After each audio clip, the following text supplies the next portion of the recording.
Olá, irmãos, muito boa noite. Também boa noite aos nossos amigos, a todos que nos acompanham nesse momento que tiramos para meditar na Palavra de Deus, um momento oportuno, um momento que Deus tem nos abençoado, quando meditamos, quando pensamos juntos sobre o que o Senhor, nosso Deus, tem para as nossas vidas.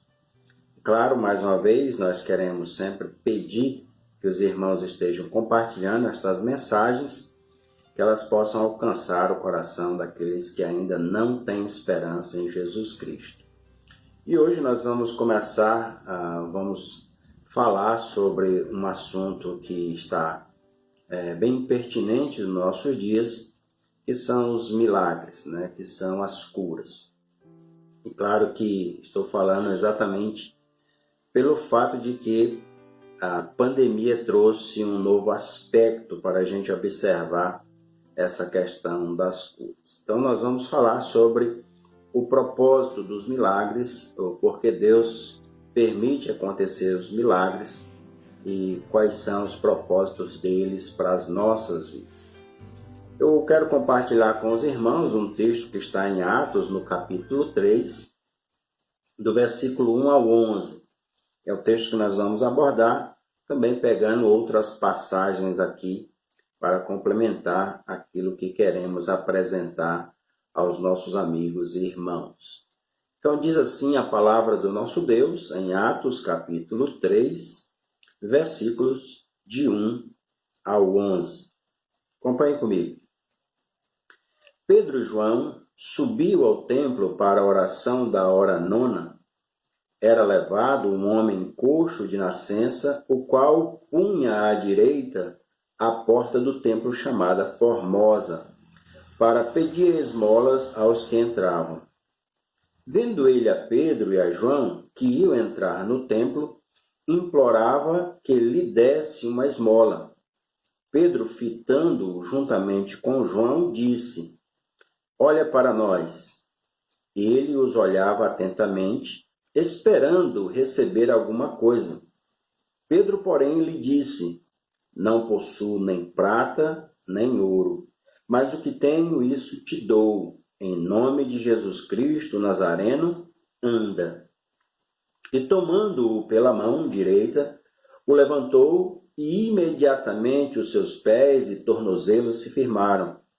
De um salto se pôs em pé, passou a andar e entrou com eles no templo, saltando e louvando a Deus. Viu todo o povo a andar e a louvar a Deus, e reconheceram ser ele o mesmo que esmolava assentado à porta formosa do templo, e se encheram de admiração e assombro por isso que lhe acontecera. Apegando-se ele a Pedro e a João, todo o povo correu atônito para junto deles, no pórtico chamado de Salomão. Vamos orar. Grandioso Deus, te agradecemos por tua palavra. Ela é perfeita, ela é maravilhosa. Ela nos revela o profundo, o escondido. Ela traz para nós ensinamentos eternos.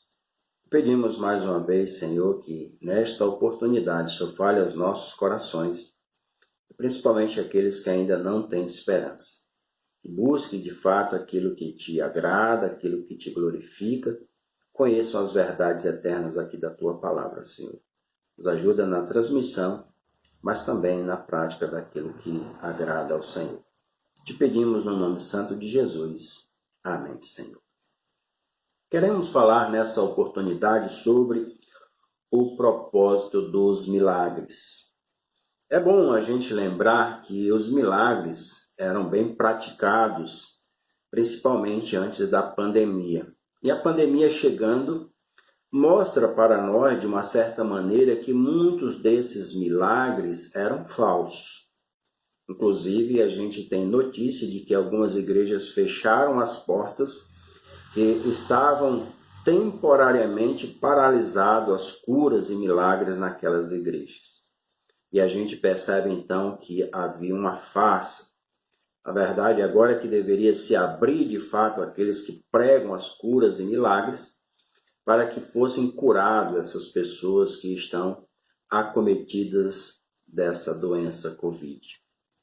Então a gente percebe que, de uma certa maneira, a situação que nós estamos vivendo nos proporcionou a pensar o que são de fato os milagres. Eles ainda acontecem hoje? E se acontecem, é da forma que a Bíblia apresenta? Eu vou estar falando isso em 2 mensagens, nessa e no próximo domingo. Mas nós podemos pensar se realmente aquilo que tem acontecido é da forma bíblica e qual é o propósito. É para mostrar que tal igreja é melhor do que outras?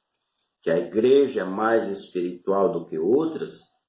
Ou que tal pastor é mais santo, mais poderoso, mais ungido do que os outros, ou seja, mais espiritual?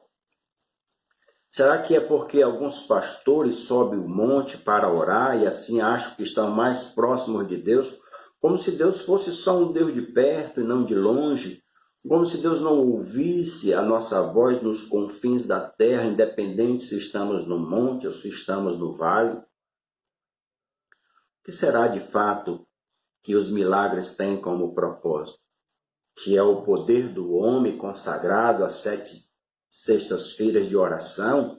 É isso então que apresenta o propósito dos milagres? Nós podemos perceber que não, e a gente olha para as Escrituras e ela nos dá as respostas. Jesus disse que João Batista foi o maior homem nascido de mulher, e isso aparece em Mateus, aliás, capítulo 11, versículo 11, dizendo que dentre todos nós que nascemos de mulher, João Batista foi o maior. Mas o que me chama a atenção é o que aparece em João 10:41, dizendo que ele nunca operou milagre, que ele nunca fez um milagre, mas diz que tudo o que ele falou a respeito de Jesus Cristo era verdade. Isso me chama a atenção que o que a Bíblia ressalta no propósito dos milagres não é o que o homem faz, o poder que Deus pode permitir para que ele cure, ele faça alguns milagres, mas principalmente para a verdade que ele diz. A Bíblia ressalta, então, o que é realmente falado e propagado por nós como verdade, do que qualquer cura ou milagres que sejam operados por nós. Então, observando os dias que nós estamos vivendo e as Escrituras, nós podemos ver e conhecer de fato o propósito dos milagres. E esse é o meu desejo com os amados amigos e irmãos que nos acompanham. Então, olhando e percebendo o contexto que estamos vivendo, quais são, de fato, os propósitos dos milagres que alguns dizem fazer? Quando um milagre acontece, o que de fato Deus tem permitido com aquele sinal, com aquela cura, com aquela milagre que acontece, com o milagre que acontece na vida de algumas pessoas? Queremos ver pelo menos 3 propósitos na palavra de Deus para os milagres. E o primeiro propósito que eu posso destacar já no texto que nós lemos é que os milagres eles são primeiramente para a glória de Deus. Entenda milagres como sinais também, sinais e prodígios como curas, e a Bíblia também chama ele de sinais. Mas para que serve isso? Para qual propósito os milagres acontecem? Ao olhar o texto que nós acabamos de ler, nós podemos ver que aparece um homem aí, um coxo, não diz o nome dele, mas um coxo de nascença, que já tem mais de 40 anos que está nessa situação. Isso se confirma no capítulo 4, versículo 22, e que ele tinha uma condição de fato subhumana, era preciso ser carregado por outras pessoas para a porta do templo de Deus, chamada Porta Formosa. Este homem, claro, vivia numa situação difícil.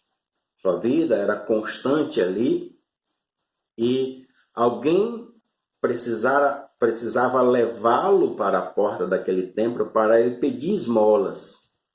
E João e Pedro estão subindo a hora aqui nona, 3 horas da tarde mais ou menos, para a sua oração diária, e veem aquele homem sentado à porta.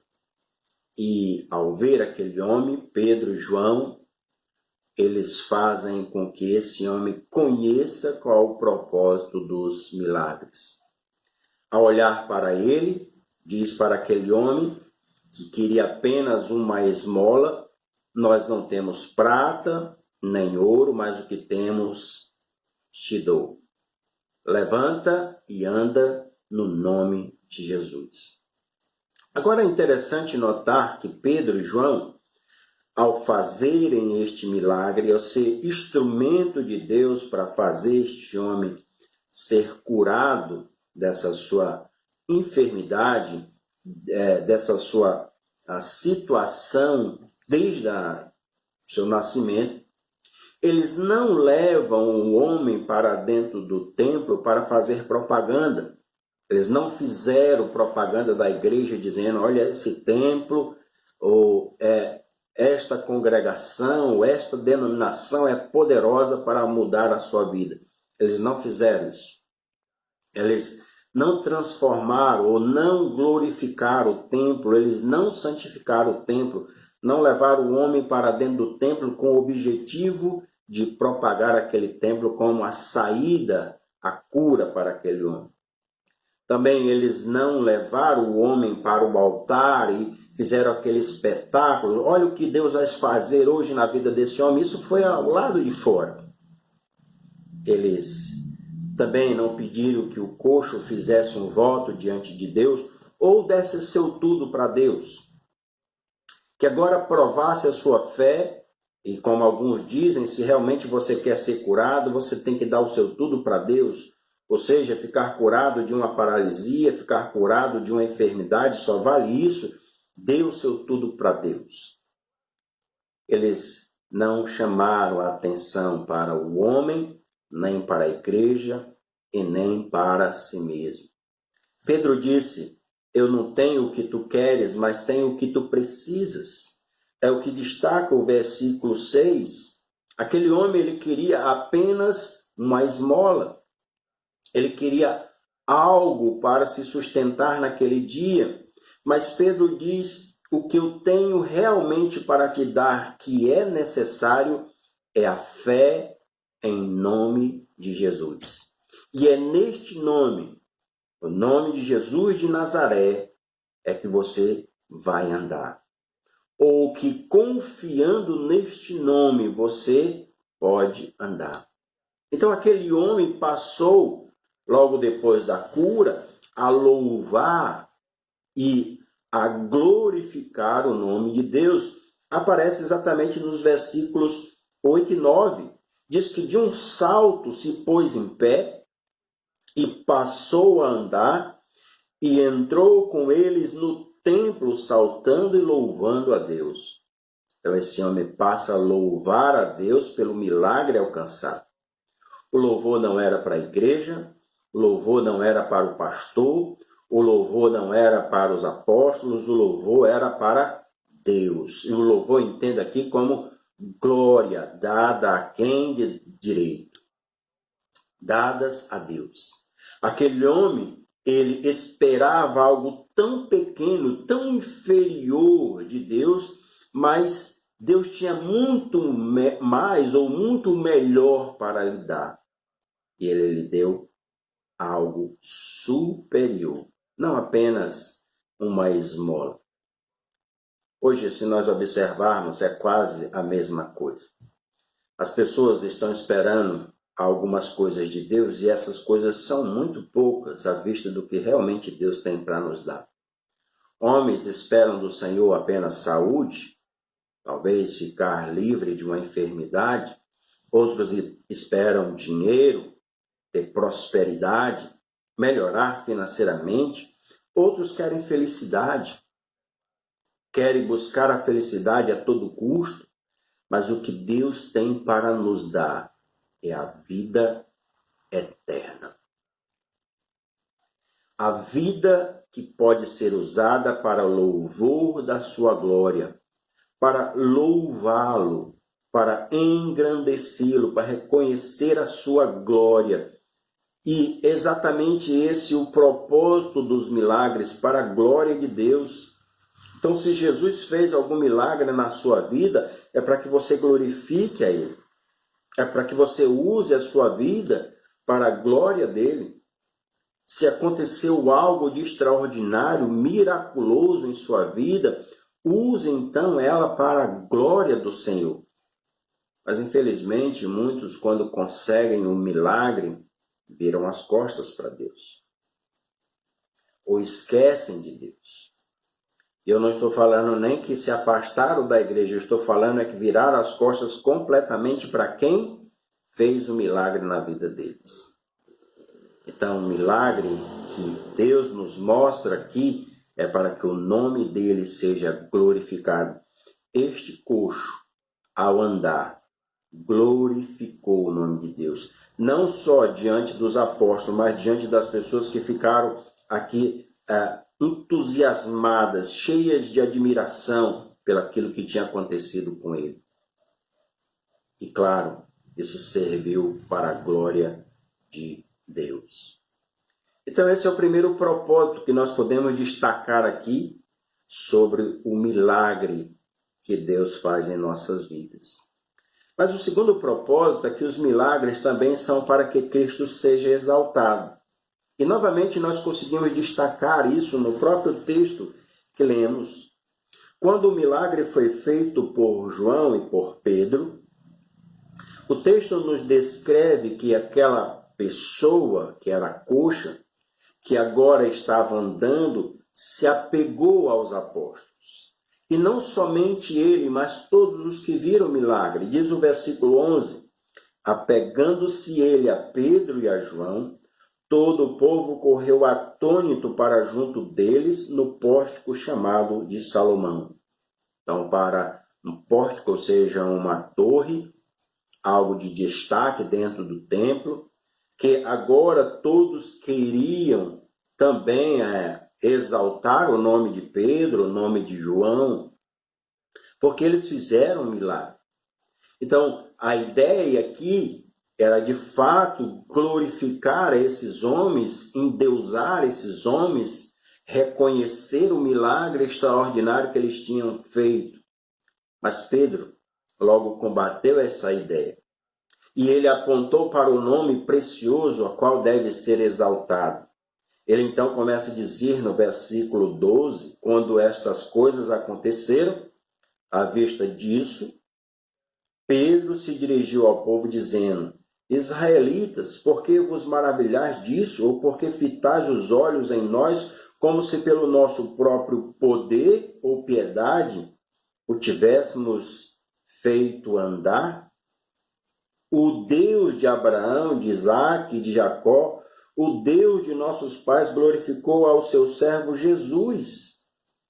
E no versículo 16 ele diz, pela fé em o nome de Jesus, é que este mesmo nome fortaleceu a este homem que agora verdes e reconheceis.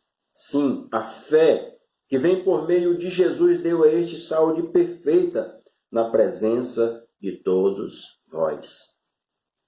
Então Pedro e João apontam logo para Jesus, é ele que deve ser exaltado. E ele diz, não foi por nosso poder ou nossa piedade, nossa bondade, não foi por isso que esse homem ficou curado, mas foi pela fé no nome de Jesus. Foi neste nome que este homem foi transformado.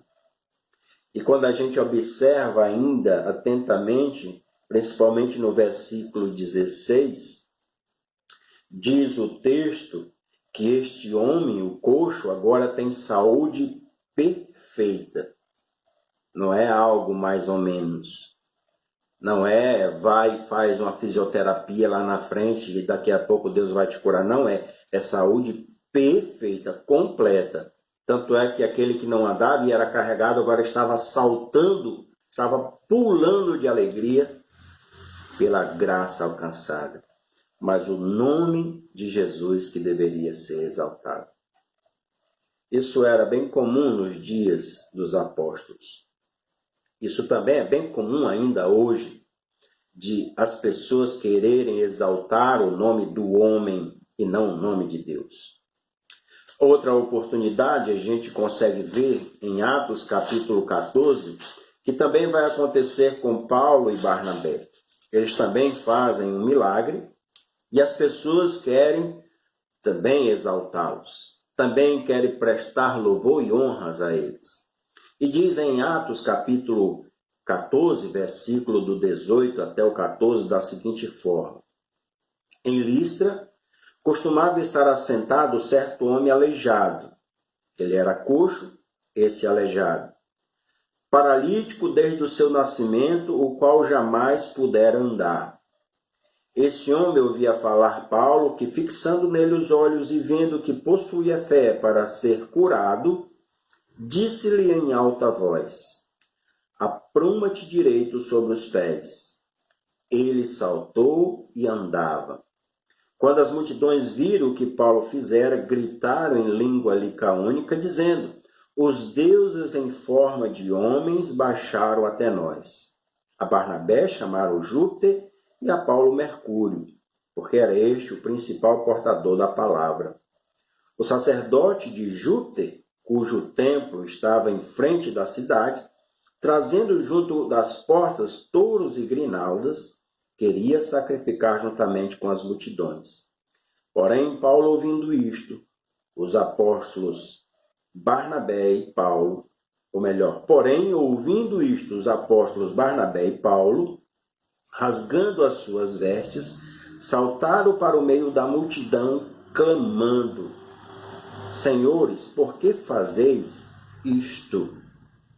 Veja que, ao acontecer um milagre, logo aqueles homens começaram a entrar em êxtase. Os deuses estão no meio de nós.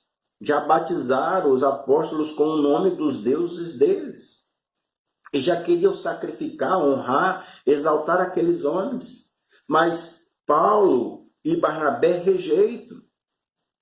E dizem: quem somos nós? Nós somos sujeitos aos mesmos pecados de vocês. Nós somos apenas aqueles que pregam o evangelho. E ele então rejeita a adoração, apontando para Deus. Diz no versículo 15: Nós também somos homens como vós, sujeitos aos mesmos sentimentos, e vos anunciamos o evangelho para que destas coisas vãs vos convertais ao Deus vivo, que fez o céu, a terra, o mar e tudo o que há neles. Então, Paulo e Barnabé apontam para Deus. Deus deve ser exaltado. É Ele que, de fato, é digno de honra, e não nós. E, claro que aqui, novamente, a gente pode perceber que esses milagres que aconteciam tinham o objetivo de Cristo estar sendo honrado.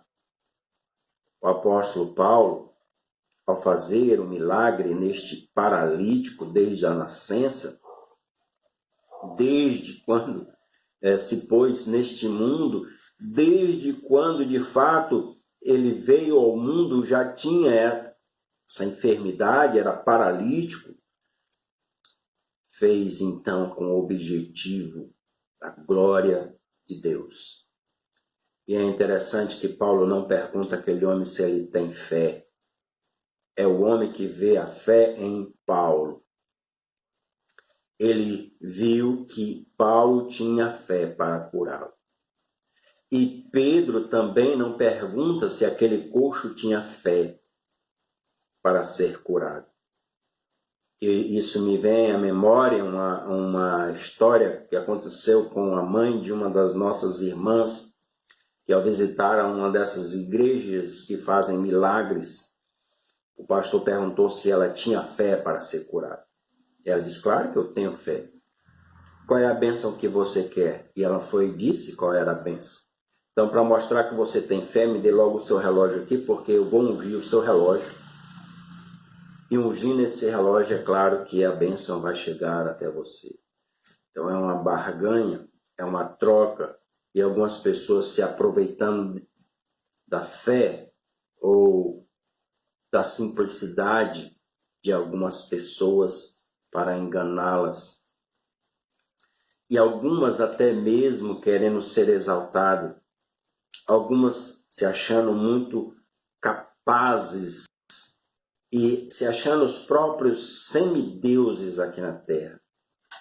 Mas no texto que nós aprendemos aqui, só Cristo pode ser exaltado.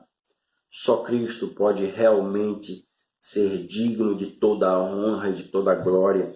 E a Bíblia descreve isso claramente em Atos, no capítulo 4, versículo 10, quando ela diz: tomai conhecimento vós todos e todo o povo de Israel, de que em nome de Jesus Cristo Nazareno, a quem vós crucificastes, e a quem Deus ressuscitou dentre os mortos, sim, em seu nome é que este está curado perante vós.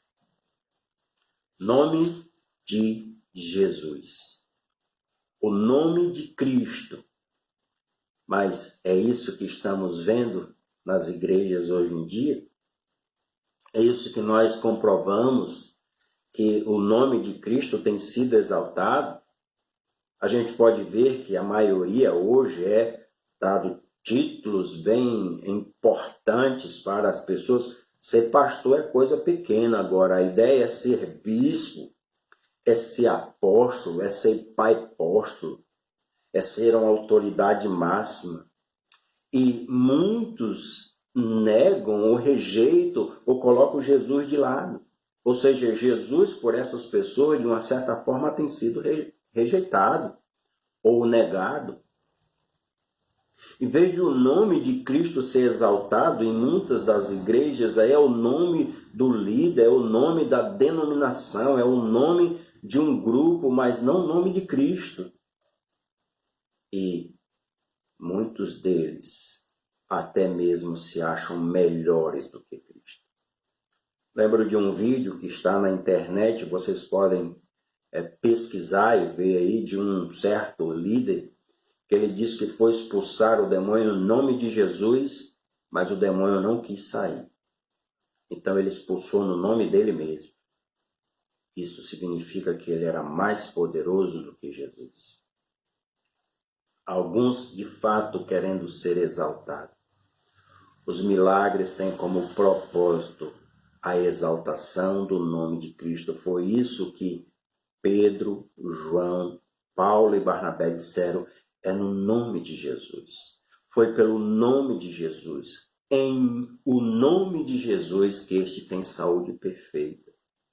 É nesse nome que nós temos que depositar a esperança. É neste nome que nós devemos acreditar. Eles sempre transferiram, todos os apóstolos que andaram com Jesus, a fé para Jesus Cristo, e não para eles mesmos. Nenhum quis louvor e adoração para si próprio. Sempre apontavam para Jesus. Esses são os propósitos dos milagres. Mas o último propósito, o terceiro e último que eu quero destacar aqui, é que os milagres apontam para o maior milagre da nossa vida, ou que nós podemos alcançar, que é o milagre do Evangelho.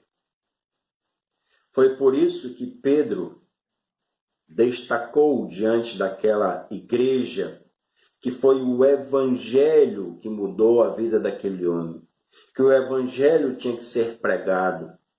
Foi por isso que Paulo e Barnabé destacaram: nós estamos aqui para pregar o Evangelho, para que vocês abandonem essas coisas vãs e dê a atenção e a exaltação ao Deus vivo, Deus Todo-Poderoso, o Evangelho. Então, tudo aquilo que aconteceu na porta do templo foi para que Pedro pregasse a mensagem do Evangelho. E no capítulo 3 de Atos, depois deste milagre, Pedro vai pregar o Evangelho para aqueles ouvintes, mostrando que era necessário uma transformação de vida. E veja como ele apresenta isso no capítulo 3 de Atos, do versículo 18 em diante. Mas Deus assim cumpriu o que dantes anunciara por boca de todos os profetas, que o seu Cristo havia de padecer. Arrependei-vos, pois, e convertei-vos, para serem cancelados os vossos pecados, a fim de que da presença do Senhor venha tempos de refrigério, e que envie ele o Cristo que já vos foi designado, Jesus. O que Pedro está falando para os seus ouvintes, que apenas um milagre no corpo não é suficiente, é preciso que haja também o poder do Evangelho transformando as nossas vidas. Então, o Evangelho é o maior milagre que pode acontecer na vida do homem. Então, todos os milagres, todos os sinais apontam principalmente para o maior milagre que é o Evangelho, pois o Evangelho é o poder de Deus para a salvação. O Evangelho pode nos dar vida, como diz Paulo em Efésios 2:1. Ele vos deu vida estando vós mortos nos vossos delitos e pecados. O Evangelho pode nos libertar do império das trevas, do império da condenação. Em Colossenses 1:13 diz isso. Ele nos libertou do império das trevas e nos transportou para o reino do Filho do seu amor por meio do Evangelho. O Evangelho é o poder de Deus para a salvação de todo aquele que crê em Jesus Cristo. Todo aquele que se entrega a Jesus Cristo. Por isso que os apóstolos se preocupavam muito em apontar para Jesus. É no nome dele, é por ele, é ele que fez estas coisas. É ele que tem o poder para dar a cada um de nós saúde perfeita. Ele não está falando da saúde física, mas principalmente da saúde espiritual, da saúde do nosso homem interior, saúde da nossa alma, que é uma saúde eterna. E qual é o primeiro passo para que esse poder possa agir em nós? O primeiro passo, segundo o que Pedro diz aqui, é preciso primeiro se arrepender. Ele diz, arrependei-vos, pois, e convertei-vos. Então, primeiro se arrepende. E o segundo passo é converter-se, ou mudar de direção. Se nós nos arrependemos dos nossos pecados, a tendência é mudar de direção, é não continuar seguindo no mesmo caminho. E claro, se há uma conversão, uma mudança de direção, porque a Bíblia diz que se há arrependimento e há conversão, os nossos pecados são cancelados. Arrependei-vos e convertei-vos, para serem cancelados os vossos pecados. Deus paga a nossa conta. Isso por meio do maior milagre que podemos receber, que é o Evangelho. O Evangelho mostra as boas novas de Deus. Mostra Cristo pagando o preço dos nossos pecados ou cancelando o nosso escrito de dívida. É Jesus que faz isso por nós, não há nenhum outro nome que possa fazer isso. É Jesus que transforma nossas vidas. E de fato, quando há uma conversão, há uma transformação de vida, então nós passamos a servir a Jesus como ele deve ser servido. Ou, quando Jesus cancela os nossos pecados, nós temos uma transformação de fato, querendo agradá-lo. Pois o apóstolo Pedro, que negou a Jesus diante de algumas criadas, ele foi transformado e confessou a Jesus diante das autoridades. Ele não teve medo, mas depois da sua conversão. Ele confessou a Jesus diante daqueles que poderiam matá-lo. Ele confessou. O Sinédrio proibia pregar sobre Jesus, mas eles não se intimidaram. E veja como isso aparece no capítulo 4 de Atos, a partir do versículo 5 a 13, que diz assim, Atos capítulo 4, versículo 5, no dia seguinte reuniram-se em Jerusalém as autoridades, os anciãos e os escribas, com o sumo sacerdote Anás, Caifás, João, Alexandre e todos os que eram da linhagem do sumo sacerdote. E pondo-os perante eles, os arguíram ou questionaram: com que poder ou em nome de quem fizeste isto? Então Pedro, cheio do Espírito Santo, lhe disse: autoridades do povo e anciãos, visto que hoje somos interrogados a propósito do benefício feito a um homem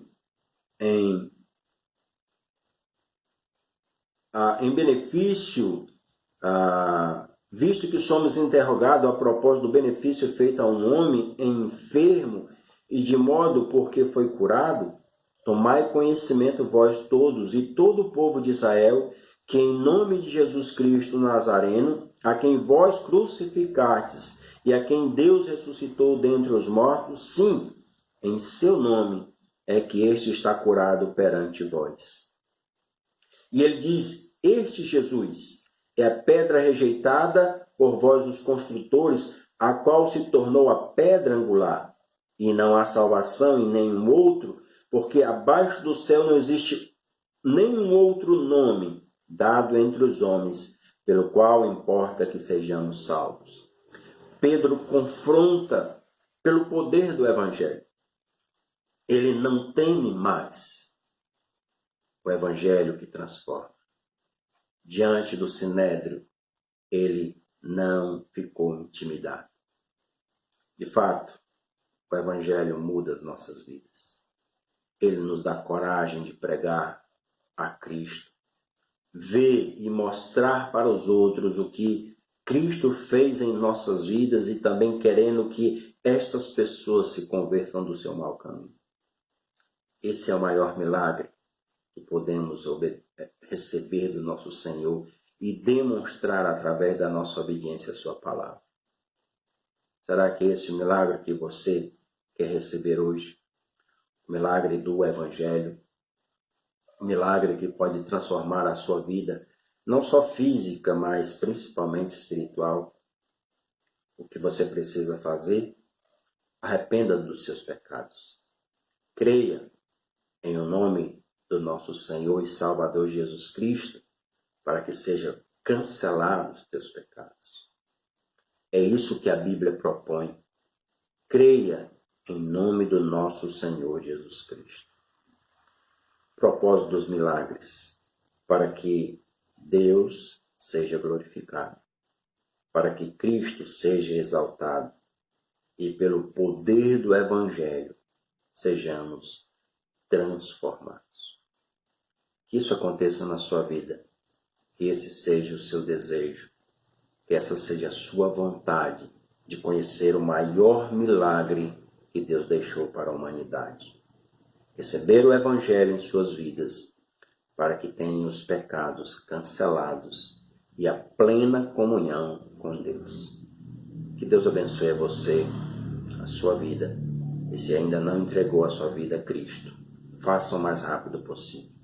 Esse é o nosso desejo. Vamos orar. Querido Deus e Pai, muito obrigado. Mais uma vez te louvamos pela tua palavra. Pedimos que o Senhor abençoe ricamente a cada um que ouviu e que aqueles que ainda não te conhecem, Senhor, se rendam ao Senhor. No nome de Jesus te pedimos. Amém, Senhor.